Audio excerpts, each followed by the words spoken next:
Bapak Imam Supardi, senior saya. Jadi ada sedikit cerita, waktu saya MTS, beliau sudah Bupati Bojonegoro. Di saat saya di DPR RI, saya sama beliau duduk bersama satu meja.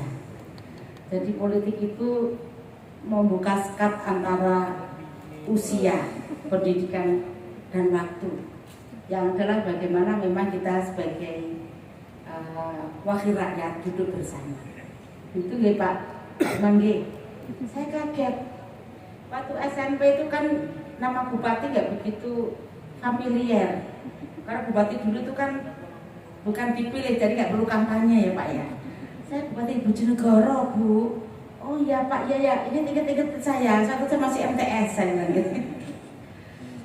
Yang saya hormati Kepala Perwakilan Lembaga Layanan TV Wilayah 7 Jawa Timur, Bapak Dr. Ivan, Master Keperawatan.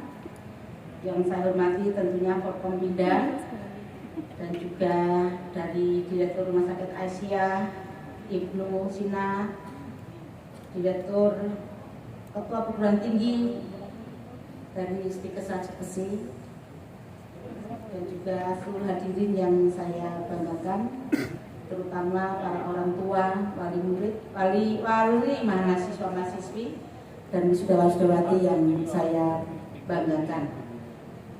Pertama-tama marilah kita tak lupa ucapkan rasa syukur kepada Allah Subhanahu wa Ta'ala atas segala rahmat dan nikmatnya. Semua kita diberikan kesehatan sehingga melaksanakan tugas, dan pada hari ini kita hadir bersama di wisuda yang ke-27 Prodi D3 Keperawatan dan wisuda ke-1 Prodi D3 Teknologi Bank Darah. Bapak sekalian, berbagai persoalan kesehatan tentunya perlu kita respon dengan baik, karena kesehatan adalah dasar setiap warga negara.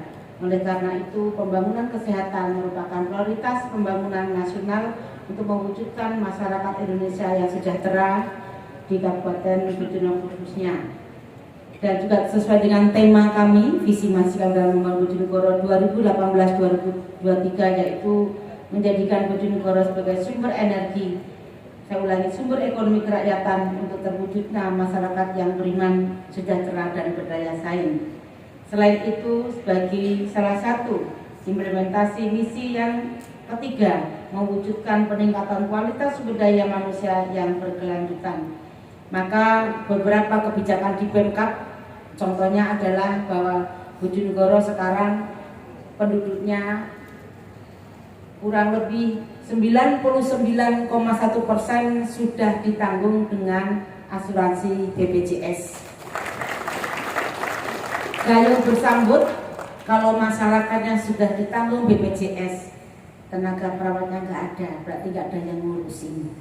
Maka perlu bangga sekali atas Stikes Bekasi yang senantiasa dengan telaten menelurkan para SDM untuk membantu Pemkab Bojonegoro khususnya di bidang kesehatan.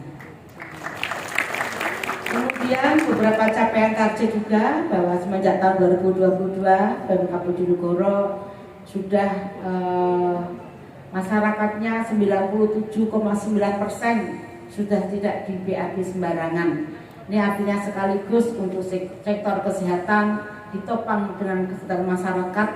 Jadi kalau dulu orang itu di Gawan, di Wisau Gerem itu yang biasa. Sekarang alhamdulillah kita sudah 97,%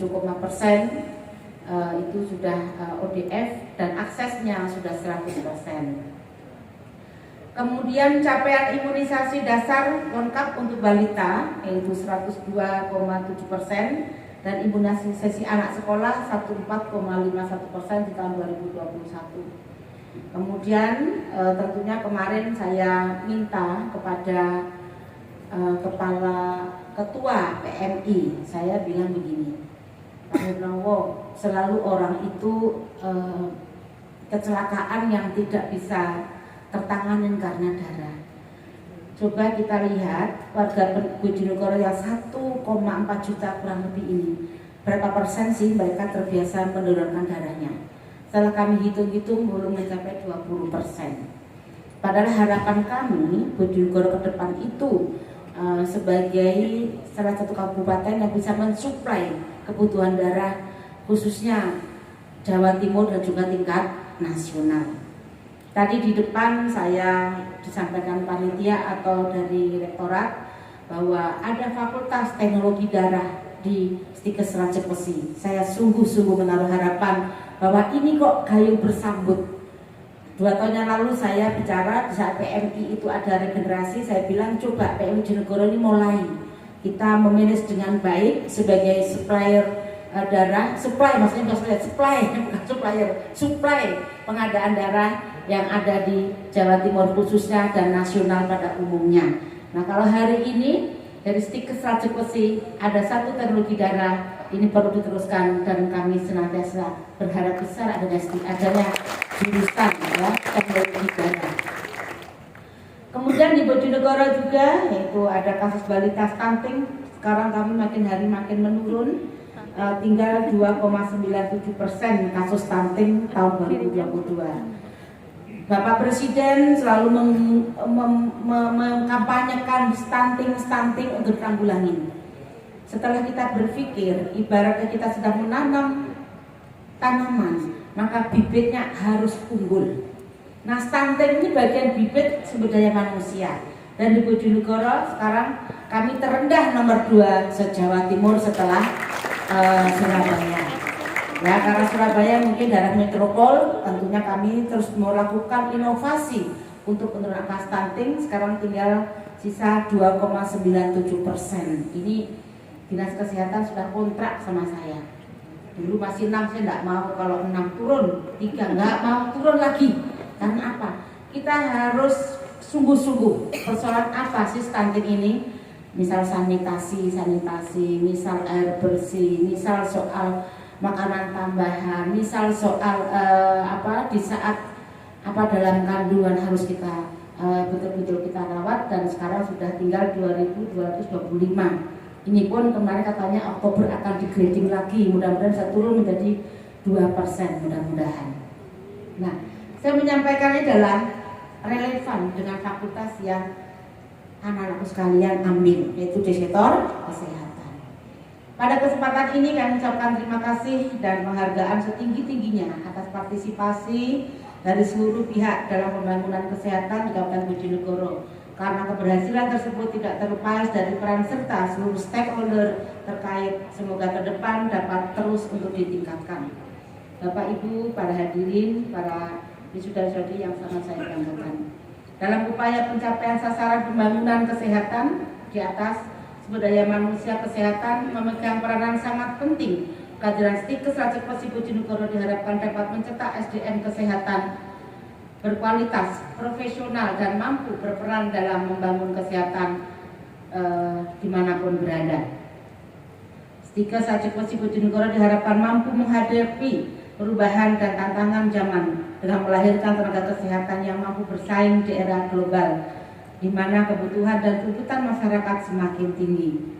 Dan sekarang salah satu kelemahan kita secara prinsip ilmu, mungkin tahu ilmu kesehatan. Biasanya kalau kita ada misal bekerja di tingkat internasional, yaitu soal bahasa, maka sektor kesehatan, perawat, kebidanan dan seterusnya itu banyak kan diisi dari negara-negara yang pasti dengan bahasa Inggris. Jadi menurut kami selain kita belajar ilmu terapan, maka juga harus menambah dari ilmu bahasa, karena ke depan dunia ini sudah makin menyatu. Jadi kalau dulu ada disparitas, oh itu tenaga kerja Indonesia, oh itu seolah-olah kita ini sudah understated, seolah-olah kita ini adalah sudah pekerja tingkat kelas pekerja kelas 2. Tapi ke depan sudah tidak ada lagi batas, maka ilmu yang didapat untuk ditambah dengan beberapa keahlian sehingga anak-anakku sekalian nanti para wisudawan-wisudawati bisa bersaing di tingkat global. Hari ini merupakan hari yang sangat membahagiakan bagi kita semuanya, terutama pada Bapak Dua Wali wisudawan-wisudawati dan juga anak sekalian para wisudawan-wisudawati, para orang tua, kepada Sivitas Akademika. Momentum ini juga merupakan titik strategi untuk mengkaji sejauh mana eksistensi dan kontribusi serta fungsi yang dilaksanakan oleh Stikes Seljuk Besi Bojonegoro melalui Tridharma perguruan tinggi, yaitu termasuk pengabdian kepada masyarakat. Dalam mendukung pengembangan kesehatan, saya ucapkan terima kasih segala dari akademisi Stikes Seljuk Besi yang senantiasa terus membantu Pemkab di dalam pengadaan sumber daya manusia. Pengukuhan saudara sebagai tenaga kesehatan membawa konsekuensi dan tanggung jawab moral kepada masyarakat, bangsa dan negara, serta tanggung jawab kepada diri sendiri dan juga orang tua dan lingkungan. Saya berharap saudara tetap mengembangkan diri, memperdalam ilmu dan meningkatkan profesionalisme. Biasanya begini, sekarang kalau di ilmu kedokteran itu dokter umum, dokter spesialis, kemudian dokter subspesialis. Nah kalau di perawat D3, mungkin perawatan umum ke depan harus punya sub keahlian tersendiri. Nah ke depan itu memang kita dituntut mempunyai diferensiasi sekedar ilmu-ilmu yang umum. Nah ini sekaligus orang akan mencari kita. Oh itu loh spesialisnya itu di bidang ini, perawatnya itu mereka biasa di bidang ini. Jadi subspesialis harus kita mulai isi dalam pengembangan profesionalisme tersebut. Bapak-Ibu sekalian, sekali lagi demikian sambutan dari saya. Mudah-mudahan ilmu yang didapat manfaat dan Pemkab Bojonegoro senantiasa bisa menggunakan ilmu yang telah diraih. Sebagai gambaran, tahun 2022 sekarang di pemerintah memang kita tidak diperkenankan lagi merekrut secara honorer. Maka kemarin kami mengisi P3K dan dari mengisi tersebut yang banyak di ACC, yang banyak diaksep oleh kementerian yaitu selain tenaga kependidikan maka juga tenaga kesehatan. Maka tepatlah nanti jika 2023 Pemkab Bojonegoro mengisi beberapa lowongan-lowongan di dinas kesehatan, di rumah sakit, RSUD, di puskesmas dan seterusnya, maka tenaga kesehatan tentunya akan kami berikan yang prioritas karena memang selain ekonomi pendidikan dan juga sektor kesehatan. Saya menunggu kiprahnya dan mudah-mudahan 2023 ada formasi yang baru untuk P3K di bidang sektor kesehatan. Saya akhiri, wallahul muwaffiq ila aqwamit thoriq. Wassalamualaikum warahmatullahi wabarakatuh.